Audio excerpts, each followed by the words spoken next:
Opening. Joint sounds can be normal. But if pain, heat, or swelling comes with it, the story changes. Today, I'll give you the line that separates the two clearly. And before we begin, one more important note. If you have a history of arthritis, are overweight, or have past knee injuries, the principles explained today still apply, but exercise intensity and progression should be slower than average. If pain increases or swelling, heat develops, stop, and consult a specialist or a physical therapist if needed. Now, let's begin. 1. Why do knees make noise? The popping, clicking, grinding sounds in the knee.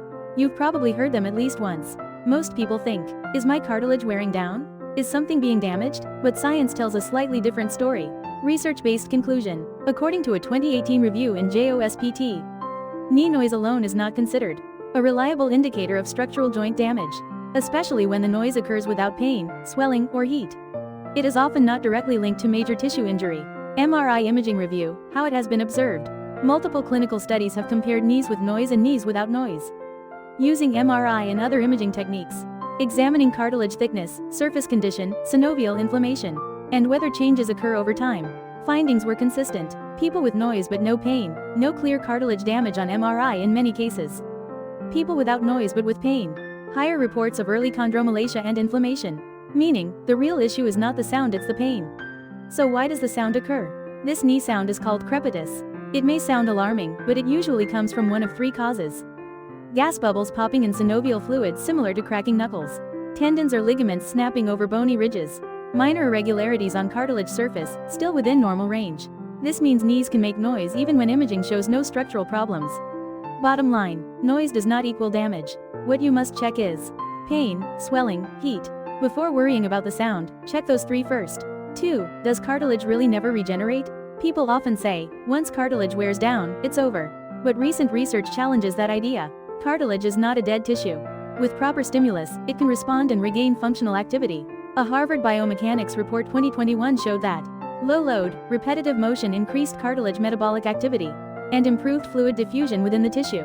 Key point, it's not regrowth from scratch, but functional activation, a dormant system being switched back on. 8-week clinical comparison. A Minnesota exercise physiology team divided 60 people with knee discomfort into 3 groups. A. Low load walking, 40 to 50 minutes. B. Cycling, 30 to 45 minutes. C. Swimming, no impact, 30 to 45 minutes. After 8 weeks, MRI scans showed improved hydration and metabolism in all groups, with B and C showing the greatest improvement. Meaning, gentle repetition, not force, is what helps wake cartilage up. 3. Can you squat with knee pain? Most people think, if it hurts, stop immediately.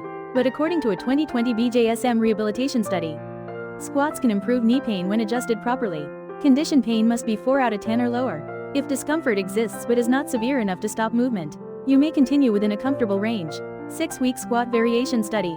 44 participants with knee pain were split into 2 training groups. A. Deep squat, large range. Strong stimulus, but less improvement due to patellofemoral pressure. B. Half squat, mid-range. 25 to 40% less joint load, best improvement in pain and function. Summary. Deep squats hit harder, but half squats are better during recovery. If your knee hurts, you don't need to go deep. Half range is enough. Squats aren't the problem, depth and execution are. 4. The real shield for joints is muscle balance. When knees hurt, we think only about cartilage. But often, the root problem is imbalance in surrounding muscles. Not muscle size, but balance between front and back strength. A 2017 Scandinavian sports medicine analysis found that poor quad hamstring balance doubled knee pain risk. Meaning, muscle balance, not muscle volume, protects joints. 12-week balance program. Weeks 1 to 6, quadriceps strengthening. Weeks 7-12 hamstrings, glutes strengthening. Results after 12 weeks. Pain reduced 40%. Walking and stair function improved. Knee wobble during squats, lunges decreased noticeably. What protected the joint was not just cartilage, but muscles absorbing impact as a team. Conclusion. To protect knees long-term, don't train only the front. Train the back and glutes equally. 5. Hydration comes before muscle. When thinking about joints, people think strength, cartilage, stretching, yet the first requirement for smooth movement is water. Cartilage is 70 to 80% fluid.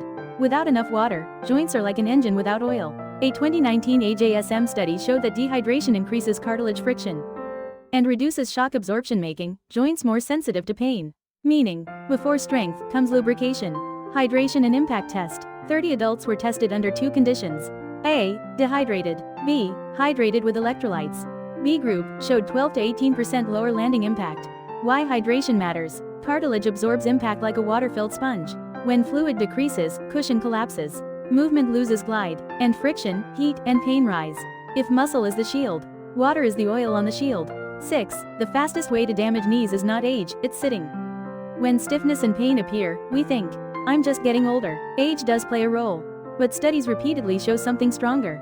How long you sit matters more than how old you are. Columbia University movement research found that sitting 30 to 60 minutes reduces glute activation and destabilizes patellofemoral tracking, meaning, before cartilage wears down, alignment fails first. 30-minute sit, 5-minute walk study. A group that stood and walked 5 minutes every 30 minutes for 4 weeks showed 20 to 30% improvement in joint load markers, less heat and stiffness, lower pain response. The group that sat continuously, even with similar total activity, showed none of these benefits. Sitting duration can matter more than workout intensity. Sometimes, standing often beats training harder. Ending. Joints don't stay young forever. But we can slow down how fast they age. We all get older, but how long your knees last depends on how you use them daily. If you remember these 6 principles and change your movement patterns little by little, your knees will age much slower than you think. All information reflects typical response patterns. Stop and reassess if pain increases.